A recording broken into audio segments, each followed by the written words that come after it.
നമസ്കാരം, ഞാൻ മൃണാൾ. ഞാൻ വാഗമണ്ണില് DC-യുടെ കോളേജ് ഓഫ് മാനേജ്മെന്റ് ആൻഡ് ടെക്നോളജിയിലാണ് കുറച്ച് ദിവസമായിട്ട് താമസിച്ചിരുന്നത്. അപ്പോൾ അതിന്റെ അതിർത്തി ഷെയർ ചെയ്യുന്നത് പുള്ളിക്കാരൻ ടീ എസ്റ്റേറ്റുമായിട്ടാണ്. അപ്പോൾ ടീ എസ്റ്റേറ്റിൽ പോയിട്ട് ടീ ഒക്കെ ഉണ്ടാക്കുന്നത് ഷൂട്ട് ചെയ്യാം എന്നുള്ളൊരു പ്രതീക്ഷയിലാണ് ഞാൻ അങ്ങോട്ട് ചെന്നത്. ചെന്നപ്പോൾ ഒരു ലോറിയിൽ വിറക് കൊണ്ടുവന്നിട്ടുണ്ടായിരുന്നു ടീ എസ്റ്റേറ്റിലേക്ക്. അത് അൺലോഡ് ചെയ്യുന്ന പരിപാടിയാണ് ഈ കാണുന്നത്. കണ്ടിട്ട് കണ്ണ് തള്ളിപ്പോയി. ഈ ടീ എസ്റ്റേറ്റ് പല സിനിമകളിലൊക്കെ നമ്മൾ കണ്ടിട്ടുണ്ടാവും. ആ വാഗമൺ ഭാഗത്ത് തന്നെ ഏറ്റവും സ്റ്റൈലും ബിൽഡിങ്ങുകളിലൊന്നായിട്ട്. പക്ഷേ ടീ എസ്റ്റേറ്റ് ഷൂട്ട് ചെയ്യാൻ വന്ന ഞാൻ വന്നിട്ട് മണിക്കൂറോളം ടീ എസ്റ്റേറ്റിനകത്തേക്ക് നോക്കിയേയില്ല. ഇവരുടെ ഒരു വർക്ക്മാൻഷിപ്പും കഴിവും സമ്മതിക്കണം, ബുദ്ധി മലയാളികൾ തന്നെ. ഈ ടീ എസ്റ്റേറ്റിന്റെ പല ഭാഗങ്ങളും നിങ്ങൾക്ക് തിരിച്ചറിയാൻ പറ്റും, കാരണം പല സിനിമകളിലും ഇത് നിങ്ങൾ കണ്ടിട്ടുണ്ടാവും. ഈ ഫാക്ടറി 1954 ഉണ്ടാക്കിയതാണ്. അതുപോലെ തന്നെ ഉണ്ട് ഇപ്പോൾ. ഇത് മരമാണ്, ഇത് മരം, ഫ്ലോറ് മരം, ഫുൾ മരം. ഇവര് പ്ലക്ക് ചെയ്യുന്ന ഈ ലീവ്സ് ഇല്ലേ, അതിവിടെ കൊണ്ടുവന്നിട്ട് ഇതിന്റെ മോയ്സ്ചർ കണ്ടന്റ് 40% കുറയ്ക്കും. ഇവിടെ നെറ്റ് പോലെയാണ് ഇതിന്റെ അടിയിൽ.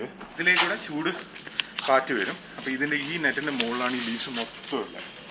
ഒരു ദിവസം എത്ര കപ്പാസിറ്റി ഉണ്ടാവും ലീഫിന്റെ? Maximum 20,000. 20,000 kilogram. Yeah.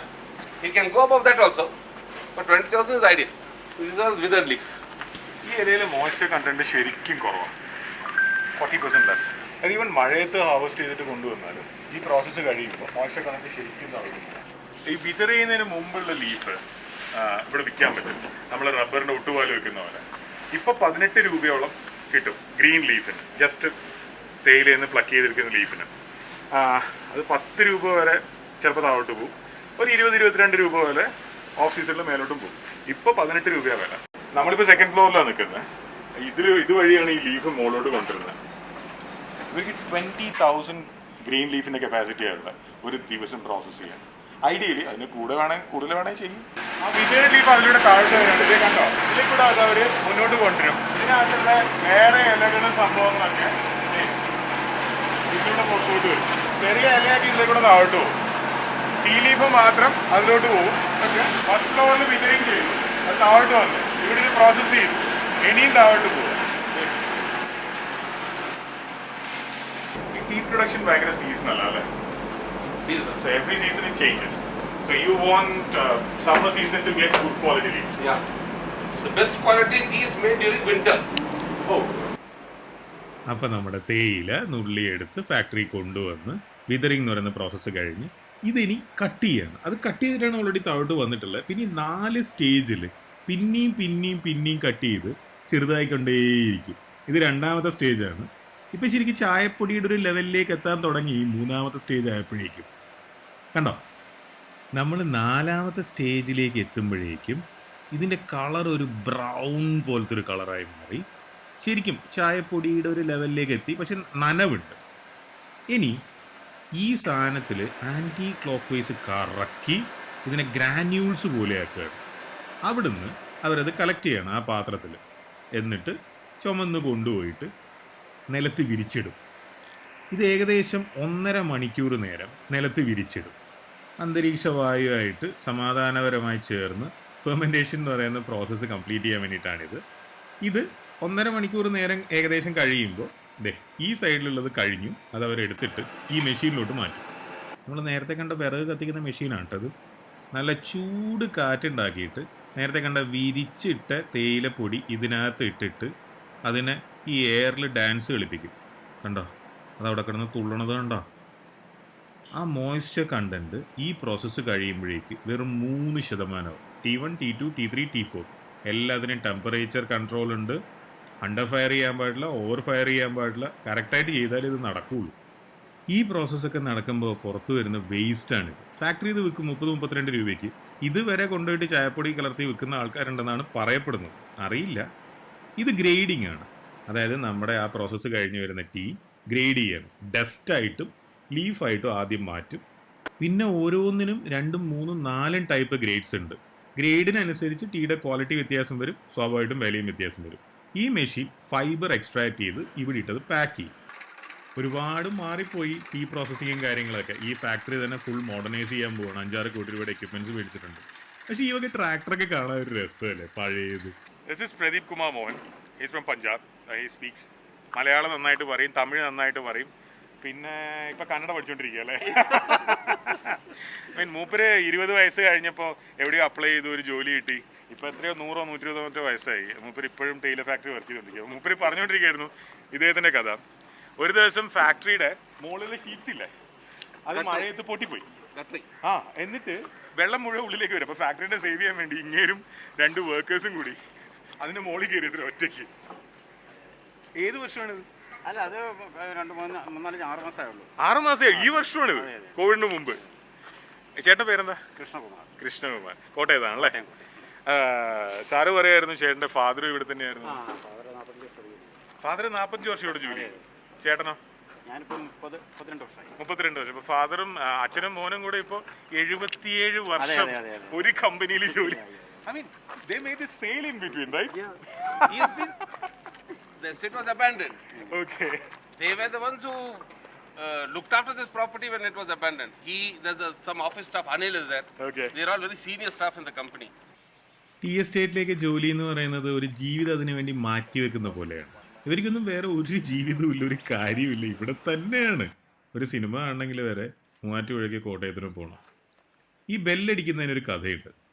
ഇദ്ദേഹം പ്രദീപ് കുമാർ മോഹൻ ഇവിടെ ആദ്യമായിട്ട് വന്ന് ചാർജ് എടുത്തപ്പോൾ രാത്രിയിൽ വാച്ച്മാൻമാർ ഉറങ്ങാതിരിക്കാൻ വേണ്ടിയിട്ട് ഓരോ മണിക്കൂറിലും മണിയടിക്കാൻ പറഞ്ഞത്ര.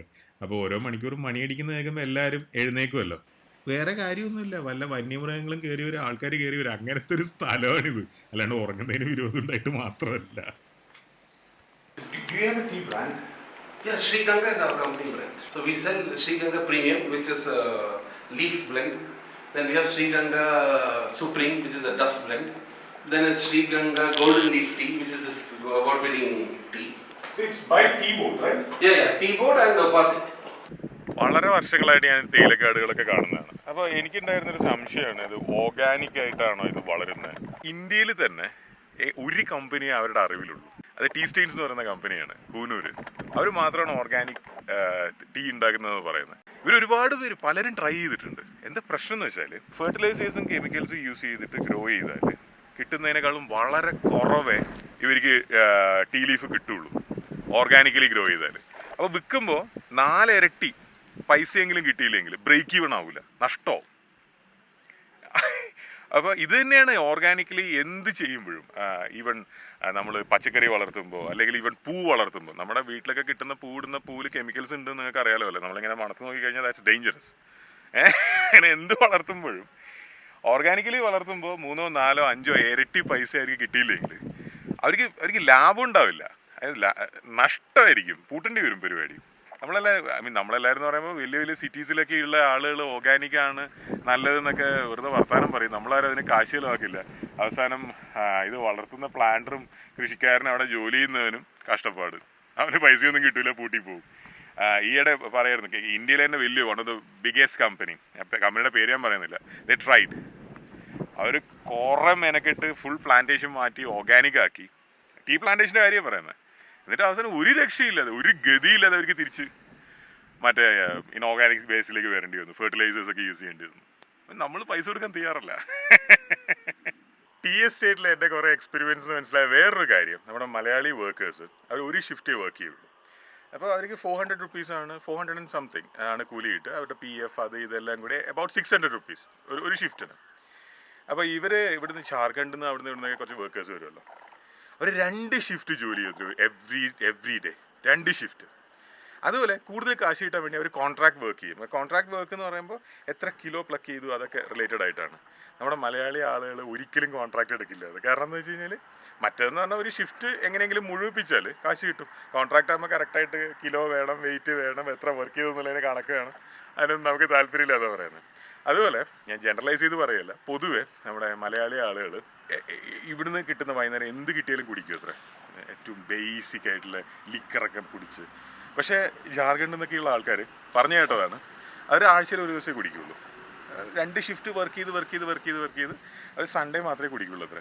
അത് തന്നെ ഏറ്റവും ബെസ്റ്റ് സാധനം. ഇപ്പം ഭയങ്കര 1000 രൂപയുടെ ഒക്കെ അടുത്തുള്ള ഒരു ബോട്ടിലൊക്കെ മേടിച്ച് അത് ഫുൾ കുടിച്ച് മൺഡേ ഫുൾ റെസ്റ്റ് ചെയ്ത് പിന്നത്തെ 5 ദിവസം ദേ വർക്ക് ഡബിൾ ഷിഫ്റ്റ്സ്. അതായത് മറ്റേ ജെയിംസ് ബോണ്ട് പറയുന്നല്ലോ, വർക്ക് ഹാർഡ് പ്ലേ ഹാർഡ്. 400-410 രൂപയാണ് ഒരു ദിവസത്തെ കൂലി, ഒരു ഷിഫ്റ്റിൻ്റെ കൂലി.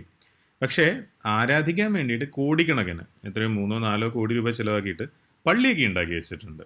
എന്തോ ഇവിടെ ഒരു 10-100 താഴെ കുടുംബങ്ങളുണ്ട് അവർക്ക് ആരാധിക്കാൻ വേണ്ടിയിട്ട്. ഈ ചായ ഇത്രയും നല്ലൊരു ചായ ഞാൻ കുടിച്ചിട്ടില്ല. സംഭവം കേരളത്തിലാണ്. ഞാൻ ചോദിച്ചു ഇത് എന്താണ് ഈ ഇങ്ങനത്തെ ചായ ഒന്നും എവിടെയും കേരളത്തിൽ എവിടെയും വാങ്ങാനോ അല്ലെങ്കിൽ കുടിക്കാനോ റെസ്റ്റോറൻറ്റിലോ ഒന്നും കിട്ടാറില്ലല്ലോ. മുമ്പ് പറഞ്ഞു ഇത് ഗോൾഡൻ ഗിഫ്റ്റ് ടീ ആണ്, ഇതാണ് ഏറ്റവും നല്ല ചായ. പക്ഷെ ഇത് നമുക്ക് വേണ്ടതാണ്. നമുക്ക് വേണ്ടത് ഒരു പ്രത്യേക തരം ടീ ആണ്. ആ ടീയുടെ പ്രത്യേകത എന്ന് വെച്ചാൽ അതിന് ഭയങ്കര കളർ കൂടുതലുണ്ടാവും. അതിനൊരു ഒരു ഒരു മട്ടപ്പിക്കുന്ന കൈൻഡ് ഓഫ് കിക്ക് ഉണ്ടാവും, ഒരു കടുപ്പത്തിൻ്റെ ഒരു ഫീൽ ഉണ്ടാവും. അത് ഉണ്ടാക്കുന്നത് തന്നെ പല വേസ്റ്റൊക്കെ അതിൽ ആഡ് ചെയ്തിട്ടാണ്. സോ നല്ല ചായ ഇവിടെയുണ്ട്, മോശം ചായ ഇവിടെയുണ്ട്. നമ്മൾ യൂസ്ഡ് ആയിട്ടുള്ളത് മോശം ചായ ആയിട്ടാണ്.